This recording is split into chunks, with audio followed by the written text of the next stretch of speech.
자, 우리 인사합시다. 오늘 밤에도 은혜 받읍시다. 예, 하나님의 은혜가 이 밤에도 우리 가운데 충만하게 되기를 주의 이름으로 축복합니다.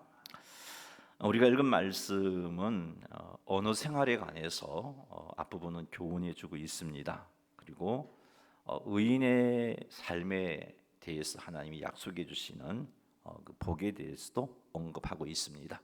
이 시간을 통해서 우리가 하나님께서 원하시는 의인의 삶, 특별히 언어 생활에 있어서 의인의 삶을 살게 되고 또 나아가 의인에게 약속된 복과 은혜가 우리 가운데 충만하게 되기를 주님의 이름으로 축복합니다.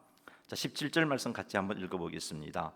진리를 말하는 자는 의를 나타내어도 거짓 증인은 속이는 말을 하느니라. 아멘.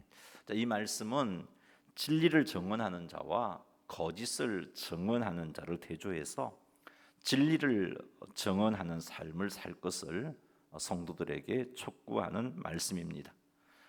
진리를 말한다는 것은 특별히 이 본문에서는 법정에서 거짓된 증언을 하지 않고 참된 증언을 하는 것을 의미합니다.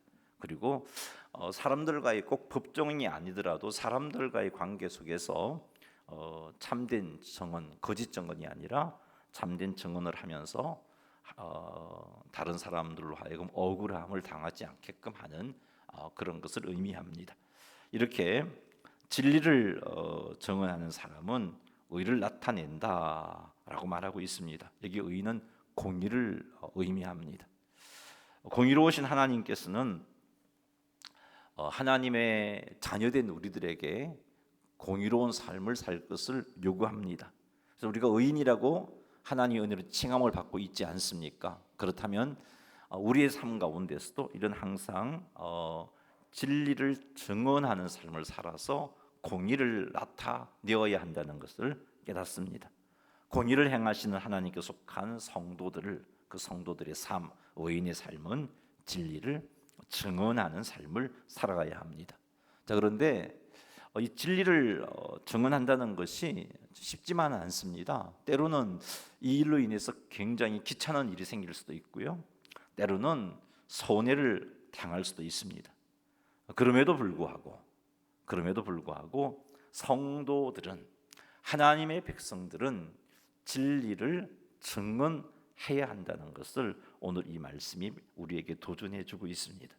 우리는 어떤 상황 속에서든 아닌 것은 아니라 해야 되고 참인 것은 참이라고 할 수 있어야 됩니다.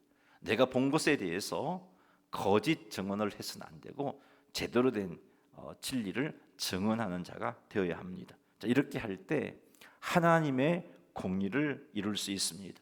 이렇게 할 때 의인된 삶을 살아갈 수 있습니다. 뿐만 아니라 억울한 일을 당하는 자가 생기지 않도록 그렇게 도울 수가 있는 겁니다. 성도들이 힘이 들어도 손해를 당한다 할지라도 진리를 증언할 때 공의의 하나님께서 이와 같은 성도의 삶을 기뻐하십니다. 그리고 하나님께서 영광을 받으십니다. 그리고 틀림없이 하나님께서 그런 의인의 삶을 살아가는 성도들에게 상을 주십니다. 그러니 사랑하는 성도 여러분, 진리를 말하는 자가 되십시다. 외면하면 편해질 것 같고 바르게 서서 진리를 증언하면 귀찮아진다는 생각이 여러분을 머뭇거리게 만들 그때에 내가 하나님의 자녀다, 나는 의인이다, 나는 공의를 나타내어야 할 하나님의 자녀다라는 생각을 하셔서 그렇게 주저하지 마시고 외면하지 마시고 진리를 증언하는 우리 모두가 되기를 주님의 이름으로 축원합니다. 자, 이어서 거짓 증인은 어떤 말을 하는 자인지를 밝히고 있는데 17절 하반절에 보니까 거짓 증인은 속이는 말을 하는 자다라고 말하고 있습니다. 자, 이렇게 거짓 증언을 통해서 자신에게 이익이 생긴다 할지라도 그 이익은 참된 이익이 될 수 없습니다. 왜냐하면 거짓 증인은 속이는 말이고 속이는 말은 하나님께서 미워하시는 행동이기 때문입니다. 그리고 이런 말은 하나님의 영광을 가리는 행동입니다. 그리고 하나님의 공의를 이루지 못하는 행동입니다. 하나님의 자녀들에게서는 이런 일들이 있어서는 되지 않습니다. 아무리 나를 잘 아는 사람의 유익을 위해서라 할지라도 우리는 거짓 증언을 해서는 안 됩니다. 거짓 증언을 하는 것은 공의로운 하나님의 자녀의 삶이라고 할 수 없습니다. 하나님께서 그 부분에 대해서 공의롭게 반드시 내게 갚으실 겁니다. 그러니 사랑하는 성도 여러분, 우리가 하나님의 은혜로 의인 되었음을 명심하십시다. 그리고 우리가 힘써야 할 일은 하나님을 영화롭게 하는 일이라는 것을 명심하십시다. 이것을 명심해서 힘이 들어도 손해를 본다 할지라도 귀찮은 일이 생긴다 할지라도 진리를 말하는 증인들이 되시기를 주님의 이름으로 축원합니다. 18절 말씀 읽어보겠습니다. 칼로 찌름같이 함부로 말하는 자가 있거니와 지혜로운 자의 혀는 양약과 같으니라. 아멘. 자, 이 18절 말씀은 말이 가져다 주는 결과가 어떤 것인지를 우리에게 깨닫게 해줍니다. 말은 사람을 칼로 찌르는 것과 같은 치명적인 결과를 가져다 주기도 하고, 또 말은 사람을 살리는 좋은 약과 같은 결과를 가져다 주기도 합니다. 함부로 말하는 사람은 칼로 찌른 것 같은 치명적인 결과를 가져오게 됩니다. 낙심하게 만듭니다. 사람으로 하여금 절망하게 만듭니다. 심하면 삶을 포기하게도 만듭니다. 그 말 한마디가 말이죠. 함부로 뱉은 말 한마디가 그렇게 합니다. 함부로 말한다는 것은 원어적인 의미로는 성급하게 말한다, 경솔하게 말한다라는 의미입니다. 자, 이런 말은 언제 나오느냐? 우리가 감정을 잘 다스리지 못할 때 함부로 말하게 됩니다. 이런 말은 다른 사람들의 말에 귀를 기울이지 못하고 내가 하고 싶은 말을 참지 못하고 하고자 할 때 함부로 하는 말, 성급하게 하는 말, 경솔하게 하는 말들이 나오는 겁니다. 그러니 사랑하는 성도 여러분, 우리의 마음에 분노가 일어날 때 우리는 그 분노라는 감정을 다스려야 됩니다. 그런데 이 분노라는 감정을 다스리는 게 쉽지 않습니다. 이 분노라는 감정이 나를 지배하게 되면 우리는 함부로 말을 하게 됩니다. 성급하게 말을 하게 됩니다. 경솔하게 말을 하게 됩니다. 이제 그런데 참 재밌는 것은 다스리면은 이 말을 조정할 수 있는데요. 그 분노를 다스리지 못해서 입 밖에 한번 그 분노를 표출하게 되면은 그때부터는 그 자리를 떠나기 전까지는 다스릴 수가 없어요. 더 험악한 말들이 나오고 더 경솔한 말들이 나오고 더 성급한 말들이 나와서 다른 사람에게 칼로 찌른 것 같은 결과를 주는 그런 치명적인 말을 하게 됩니다. 그러니 분노가 일어났을 때 함부로 말하기 쉽다는 것을 명심하십시오. 그리고는 이런 때에 분노가 내 마음에 생겼을 때 말을 삼가 조심하는 그런 우리가 되어야 할 것입니다. 그리고 분노와 같은 이 상한 감정을 빨리 정리해야 됩니다. 분노를 품더라도 해가 지도록 품지 말라고 하셨습니다. 분노와 같은 상한 감정을 빨리 정리해야 하는데 이 분노라는 상한 감정, 분노뿐만 아니라 상한 감정을 빨리 정리하려면 그 감정을 가지고 하나님께 나아가 하나님 앞에 토하여 내어야 됩니다. 그렇지 않고 참으면요, 그 참음이 나중엔 더 큰 것으로, 큰 분노로 폭발할 수가 있습니다. 여러분 마음에 상한 감정이 있고 분노가 치밀어 오를 때 그 감정을 가지고 나아가 하나님 앞에 여러분의 마음에 있는 모든 것을 토하여 내십시오. 그리고 하나님 뜻을 살피십시오. 그리고 하나님의 인도를 구하십시오. 그리고 그 인도하심에 순종하십시오. 그리하면 분노가 여러분들로 하여금 함부로 하는 말을 뱉어서 다른 사람에게 칼로 찌른 것 같은 결과를 낳는 그런 일을 하지 않게 만들어줍니다. 사랑하는 성도 여러분, 분노가 일어날 때 그 상한 감정을 가지고 하나님께 나아가시고 그리하여 분노의 감정을 잘 다스려서 함부로 말하는 죄를 범치 않으시기를 주님의 이름으로 축원합니다. 함부로 하는 말을 하지 않기 위해서 또 한 가지 기억해야 할 것이 상대방의 말을 끝까지 다 듣고 말하는 겁니다. 다른 사람의 말에 귀를 기울이지 않고 말할 때 함부로 하는 말이 나오게 됩니다. 그러니 말을 끝까지 들으세요. 그냥 열린 마음으로 들으세요. 그가 무슨 말을 하는지 이해하려고 들으세요. 그리하여 함부로 하는 말로 지체들에게 상처 주지 않으시는 성도님들이 되시기를 주님의 이름으로 축복합니다. 분노가 우리를 다스리면은 상대방의 말을 듣지 않습니다. 상대방이 나에게 무슨 말을 해도 그 말이 들어오지도 않습니다.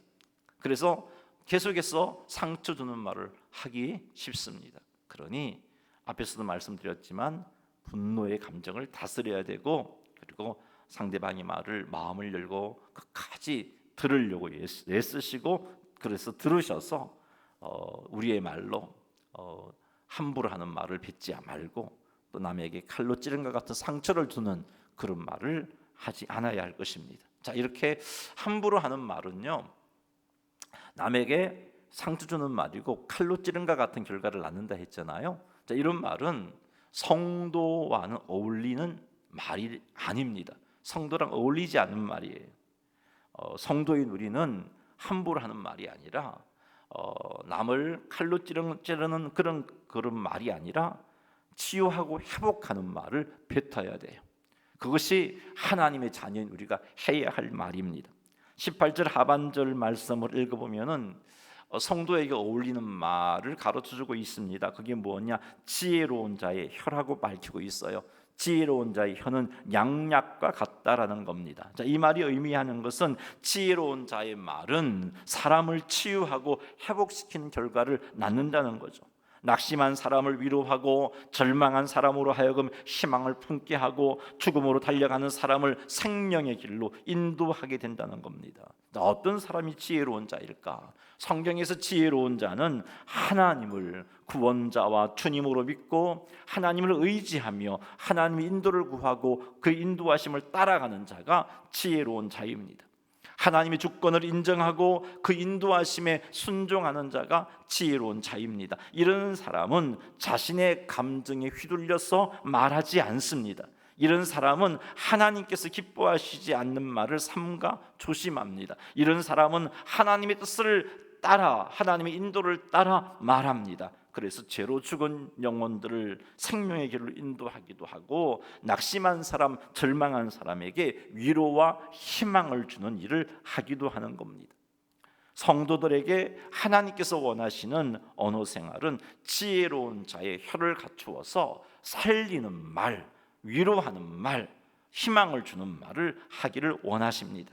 사랑하는 성도 여러분, 우리가 하나님의 인도를 구하고 그 인도하심에 순종하되, 특별히 언어 생활에 있어서도 그 인도하심에 순종함으로 말미암아 사람들을 살려내는 하나님의 자녀답게 생명을 우리에게 부여해 주셔서 우리로 하여금 살려주시는 하나님의 자녀답게 지혜로운 자의 혀를 갖추어서 사람을 치유하는 말을 하시는 성도님들이 다 되시기를 주님의 이름으로 축원합니다. 19절 말씀 읽겠습니다. 진실한 입술은 영원히 보존되거니와 거짓 혀는 잠시 동안만 있을 뿐이니라. 아멘. 자, 이 말씀에서 진실한 입술은 정직하고 진실한 말을 의미합니다. 정직하고 진실한 말, 이 말은 지혜로운 자가 하는 말입니다. 이런 말은 영원히 보존된다라고 말씀하고 있습니다. 진실한 입술이, 정직한 말, 진실한 말들이 가져다 주는 유익도 영원하고, 또 그것을 통해서 하나님께서 그 말들을 기억하시고, 그래서 그런 의미에서 영원히 보존된다는 겁니다. 주께서 성도들이 입술이 지혜로운 혀를 갖춘 입이 되고, 그리고 진실한 입술이 되어서 영혼을 살리는 말을 할 때 하나님은 기억하십니다. 그 말을 다 기억하고 계십니다. 그리고 그 부분에 대해서 반드시 상 주십니다. 하지만 거짓 혀는 잠시 동안만 있을 뿐입니다. 여기서 거짓 혀는 거짓말을 의미합니다. 거짓말로 누릴 수 있는 유익은 잠시 동안입니다. 결국엔 그 거짓말로 인하여 고통을 겪게 되는 겁니다. 그래서 이것을 가리켜서 거짓 혀는 잠시 동안만 있을 뿐이다라고 말하고 있는 겁니다. 그러므로 우리는 영원히 보존되는 진실한 입술, 정직하고 진실한 말을 해야 합니다. 이것이 성도가 해야 할 말입니다. 의인이라고 칭함을 받는 우리가 해야 할 말입니다. 우리의 삶 속에서 거짓말이 아닌 진실한 말이 나타나게 되기를 주님의 이름으로 축원합니다. 눈앞에 보이는 이익 때문에 거짓말을 하지 말고 영원히 보존되는 정직하고 진실한 말을 하시는 성도님들이 다 되시기를 주님의 이름으로 축원합니다. 우리 20절 말씀 읽어보겠습니다. 악을 꾀하는 자의 마음에는 속임이 있고 화평을 의논한 자에게는 희락이 있느니라. 아멘. 악을 꾀하는 자의 마음에는 속임이 있다라고 말하고 있습니다. 악을 꾀한다는 것은 악을 도모하는 것을 말합니다. 악한 계획을 세우고 죄 지을 계획을 세우는 자의 마음에는 속임이 있다라고 말합니다. 속임에 해당하는 히브리어가 미르마라는 단어인데요, 이 뜻은 속임, 교활함, 반역, 배반이라는 뜻이 있어요. 이런 것들이 그의 마음에 있기 때문에 이런 속임, 교활함과 반역과 또 배반과 속이는 이런 참 좋지 못한 죄악스러운 요소가 그 마음에 있기 때문에 그 마음에 있는 것들이 그의 삶에서 드러나서 그가 악을 꾀하게 된다라고 말씀해주고 있습니다. 자, 그런데 이 미르바는 타락한 인간의 마음 상태입니다. 그래서 사람은요 다 타락해 있기 때문에 악을 꾀하는 겁니다. 그 마음속에 미르마가 있기 때문에, 그 마음속에 교활함과 배반과 반역함과 속임이 충만해 있기 때문에 그냥 사람들은요 악을 꾀하게 되어 있어요. 나면서 생각하는 것이 악하다라고 하나님 말씀하고 계십니다. 그러므로 이런 우리의 마음속에 이 미르마가 있다는 사실을 생각해 볼 때 우리 스스로에게는 소망이 없다는 것을 깨닫습니다. 마음이 심히 부패해 있기 때문에 사람들은 죄를 짓는 겁니다. 마음이 심히 부패해 있기 때문에 사람들은 악을 도모하는 겁니다. 그래서 결국은 하나님의 심판을 받게 되는 거죠. 이것이 아담과 하와의 타락 이래로 모든 인류의 상태입니다. 우리의 마음에는 이 미르마가 있습니다. 그래서 이 미르마를 다스릴 수 있는 뭔가가 있어야 우리가 악을 꾀하지 않을 수 있습니다. 그렇지 않고는 생각하는 게 악합니다. 죄를 짓게 되어 있어요. 자, 그런데 20절 하반절에 보니까 화평을 의논하는 자의 마음에는 희락이 있다라고 말씀하고 있습니다. 여기서 화평에 해당하는 히브리어는 여러분이 잘 알고 있는 샬롬입니다. 샬롬이 가지고 있는 의미는 굉장히 긍정적이죠. 그리고 그 의미는 풍성합니다. 어떤 뜻이 있느냐? 건전하다는 뜻도 있고요, 완벽하다는 뜻도 있고요, 평화라는 뜻도 있고, 복지라는 뜻도 있고, 건강이라는 뜻도 있고, 번영이라는 뜻도 있습니다. 이게 샬롬이란 단어입니다. 따라서 화평을 의논한다는 것은 늘 생각하는 게 건전하고 옳고 평화를 추구하고 복지를 추구하고 건강을 추구하고 번영을 추구하는 일을 한다는 거예요. 남을 해코지하고 남에게 상처를 주고 남을 어렵게 만드는 그런 계획, 악한 꾀를 도모하는 게 아니라 어떻게 하면 건강하게, 어떻게 하면 평화롭게, 어떻게 하면 번영하게 우리가 살아갈 수 있을까를 늘 생각하고 그것을 의논한다는 거죠. 자, 그런데 이것을 의논하는 자의 마음에는 20절 하반절 말씀에 의하면은 희락이 있다라고 말하고 있습니다. 샬롬을 추구하는 자의 마음에는 희락이 있다. 우리 앞에서는요 악을 꾀하는 자의 마음에는 속임이 있다, 미르마가 있다라고 말하고 있고요, 뒷벽에서는 샬롬을 추구하는 자의 마음에는 희락이 있다라고 말씀해주고 있습니다. 이 희락에 해당하는 히브리어가 심하라는 단어를 쓰고 있는데 이 심하가 가지고 있는 뜻은 기쁨과 즐거움과 환희를 의미합니다. 이런 기쁨과 즐거움과 환희는 하나님과의 올바른 관계 속에서 생기는 겁니다. 하나님을 만나기 전에는 우리의 마음속에 미르마가 있어서 늘 악하고 속이고 교활하고 배반하는 그런 것들이 충만해 있었는데, 하나님과의 바른 관계를 맺으면 우리의 마음에 하나님의 놀라운 은혜로 말미암아 기쁨과 즐거움과 환희가 충만하게 됩니다. 이렇게 기쁨과 즐거움과 환희가 충만한 사람은 샬롬을 추구하는 일을 하게 되는 겁니다. 기쁨과 즐거움과 환희가 충만했다는 것은 하나님과의 바른 관계를 맺었다는 거죠. 하나님과 바른 관계를 맺은 그 사람은 생각하는 게 미르마를 가지고 있는 사람과는 달리 샬롬을 추구하는 생각을 한다라고 말씀하고 있습니다. 생각하고 행하는 것이 건전하고 완벽한 것, 평화와 복지와 건강과 번영을 추구하는 것, 그런 것들을 생각합니다. 그러나 하나님과의 바른 관계를 유지하지 못하게 되면 우리의 마음에는 심화가 자리 잡지 못합니다.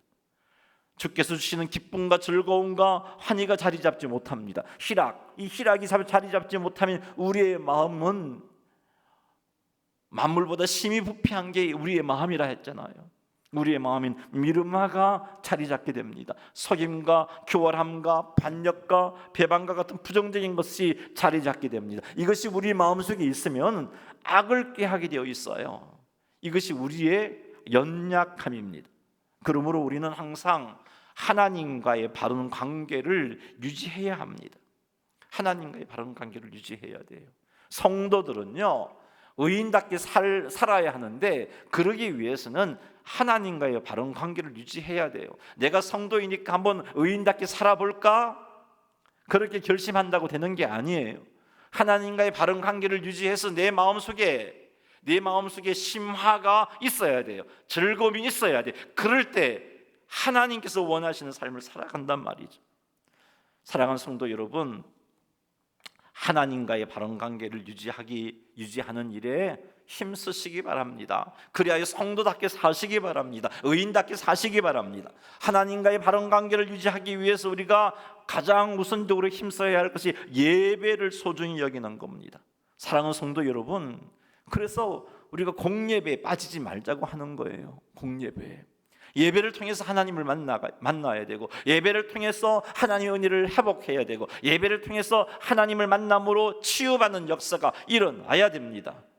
그래야 우리의 마음속에 환희가, 기쁨과 즐거움이, 희락이 자리 잡을 수 있습니다. 사랑하는 여러분, 공예배를 사모하십시오. 공예배를 사모하십시오. 우리 중직 여러분은 교회에서 성도들에게 본을 보여야 될 그런 위치에 있지 않습니까? 공예배에 빠지지 마세요. 공예배를 사모하십시오. 그래야 하나님과의 바른 관계를 유지할 수 있습니다. 두 번째, 하나님과의 바른 관계를 유지하기 위해서는 기도하는 자리에 적극 참여하셔야 됩니다. 개인적으로도 기도하셔야 돼요. 새벽 기도하십시오. 금요 기도에도 참여하십시오. 특별히 1, 2, 3 새벽 기도에도 적극 참여해 주시기 바랍니다. 그래야 하나님과의 바른 관계를 유지할 수 있습니다. 여러분, 눈만 뜨면 여러분이 접하는 게 세상 가치관들이에요. 매스컴을 통하여 접하는 게 세상 가치관들이 막 쏟아지고 있잖아요. 여러분이 세상에 나가서 여러 사람과 만나서 말하고 듣는 게 세상 가치관들로 계속해서 공격당하고 있잖아요. 그런 상태로 살다 보면은 우리가 생각하고 행하는 게 세상 가치관을 따라 행동하게 되어 있어요. 하나님의 자녀인 우리가 그렇게 살면요, 성도답게 살아갈 수가 없어요. 그렇게 살면 우리의 마음속에 즐거움이 자리 잡을 수가 없어요. 그렇게 살면 우리의 마음속에는요, 미르마가 자리 잡게 되죠. 교활함과 속임과 배반과 반역하는 마음이 자리 잡아서 성도답게 살아가지 못해요. 그러니 하나님과의 바른 관계를 유지하기 위해서 기도의 자리, 기도하는 무릎 꼭 꿇으시기 바랍니다. 세 번째, 하나님과의 바른 관계를 유지하기 위해서는 말씀을 가까이 하셔야 돼요. 성경을 읽고 묵상하십시오. 간절한 마음으로 말씀을 듣고 들은 말씀을 묵상하십시오. 셀 모임 때 나눈 말씀을 묵상하시기 바랍니다. 그런 시간들을 통해서 하나님과의 관계가 회복되고 유지되어지고, 하나님과의 관계가 회복되고 유지되어지면 우리 마음에 기쁨과 즐거움과 환희가 자리 잡게 됩니다. 그래서 우리는 샬롬을 의논하는 자가 되는 거죠. 모여서 생각하고 행하는 것들이 샬롬입니다. 성도들이 모여서 이야기를 나누는데 그 자리에 샬롬, 그 주제가 샬롬입니다. 살리는 일을 하게 되죠. 근데 우리가 하나님과 관계를 바르게 유지하지 못하면 우리 마음속에 심화가 자리 잡지 못하고 미름마가 자리 잡게 됩니다. 미름마가 자리 잡으면 배반과 속임과 반역과 교활함이 자리 잡은 그런 성도들이 모여서 나누는 말 속에 샬롬이 나올 수 있느냐? 아니요, 악을 꾀한다고 성경은 말하고 있잖아요. 모여서 이야기하는 게 주제가 악이에요. 하나님께서 기뻐하시지 않는 것이 나오게 되어 있는 거죠. 하나님 영광을 이룰 수가 없어요. 사랑하는 성도 여러분, 하나님과의 바른 관계를 유지하여 우리의 마음속에 심화, 우리의 마음속에 희락이 충만하게 되시기를 주님의 이름으로 축원합니다.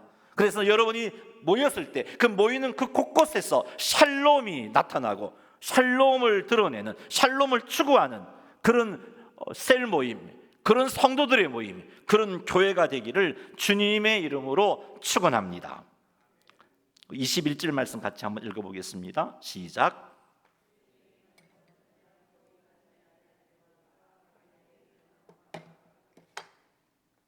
아멘. 의인에게는 어떤 재앙도 임하지 않는다라고 말씀하고 있습니다. 여기서 재앙이 의미하는 것은요, 범죄의 결과로 주어지는 고통과 슬픔을 의미합니다. 의인에게는 이런 고통이, 이런 슬픔이 임하지 않는다라고 말씀하고 있어요. 잠언에서 어떤 자가 의인이라고 말씀하고 있습니까? 하나님을 구원자로, 하나님을 주인으로 믿고 하나님의 인도를 구하고 그 인도하심에 순종하는 사람이에요. 이런 사람에게는 어떤 재앙도 임하지 않습니다. 이런 사람에게는 고통과 슬픔으로 인하여서 절망하고 아파하는 자리에 떨어지지 않습니다. 그러나 악인은 다릅니다. 악인에게는 앙화가 가득하다 그랬어요. 앙화가 의미하는 말은 재앙, 불안을 의미합니다.